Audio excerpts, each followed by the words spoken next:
आणि आजही क्षेत्रामध्ये आणि जगात नाव रोशन करतो आपल्या शहरात.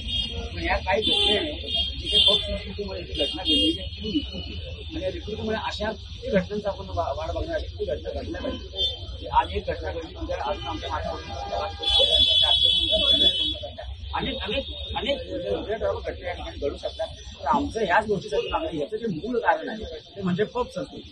या 2-3 वर्षांनी पब संस्कृती या ठिकाणी वाढली आणि हे काही मूलभर असे जे काही इथं उद्योजक आहेत म्हणजे नावं घेऊन आपल्याला बोललं पाहिजे. या ठिकाणी कोण हेरम शेळके, कोण चौधरी आहे, कोण नवले आर्यन आणि अजून कोण कुठले ही सगळी कुठली मंडळी यांनी 2-3 वर्षात या पबचा धंदा या ठिकाणी एवढा वाढवला आहे. या ठिकाणी करोडो रुपयाची इन्व्हेस्टमेंट केली आणि या ठिकाणी त्या सगळ्या गोष्टींमुळे जे मद्यातून अल्पवयीन मुलांना मद्य दिलं जातं ते ड्रग्सचं सुचवट झालं, दारूला सुचवट झाले आणि आम्ही पुढे डोळ्याने आमची तरुण पिढी किती त्यांचं भविष्य किती म्हणजे वाईट होतं हे सगळं आम्ही बघतोय आणि महाराष्ट्रातून विद्यार्थी ना ते कदापि सहन करणार नाही.